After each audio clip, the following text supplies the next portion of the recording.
احنا من قرية المناجير. أول ما نزحنا من الضرب، كنا قاعدين وصار فوقنا ضرب وانهزمنا. أول ما انهزمنا كان وضعنا حيل تعيس، وهناك ذكرونا إنه هين بمخيم، وجينا على مخيم واشكاني. من جينا هنا يعني ماشي حال قامت تزبط أمورنا ونستر لما الله يفرج علينا. ماشي الحال تدفيش. إني أرجع لبيتي. يعني بالنسبة لي يعني ما أريد غير أرجع لبيتي. لا وأنتم شايفين عينكم يعني المخيم بالصيف حر وبشتاء برد. وشوف عينكم الأوضاع وشايفة يعني كلها خيام. بعالم عمرت يعني ماشي حالها ضبطت وضعها. وبالنسبة للمعدها يعني وضعها أول بأول. أمنيتي أن أول شيء إنه السلام لكل العالم، وإني أرجع لبيتي بخير وسلامة، وإن نرجع على رأس العين.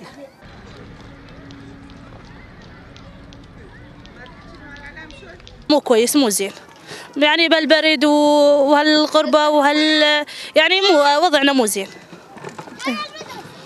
كنا نتمنى يعني وقت كنا براس العين أمنياتنا إنه مع العيلة تظل مع بعضها، هاي أمنياتنا. بس صار إنه نزحنا وجينا تغربنا هاي. اللي كان زين يعني كنا عايشين ببيوتنا ومرتاحين وعايشين بأمان، وهسه بالمخيم إحنا عايشين بأمان.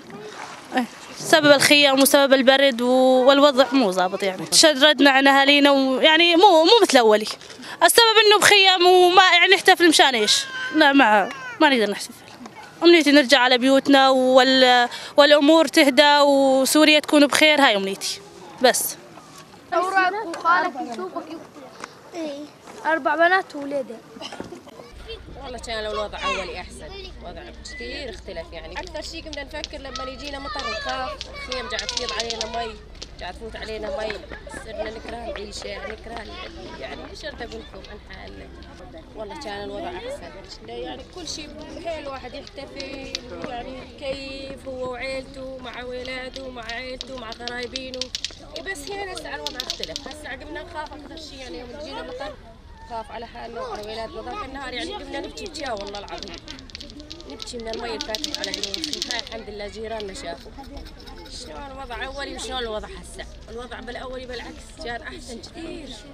أمنيتنا نرجع على بيوتنا وأراضينا، تتحرر راس العين إن شاء الله أول شيء. هاي أمنيتنا بالدنيا بس لا يصورون صحيح هيك.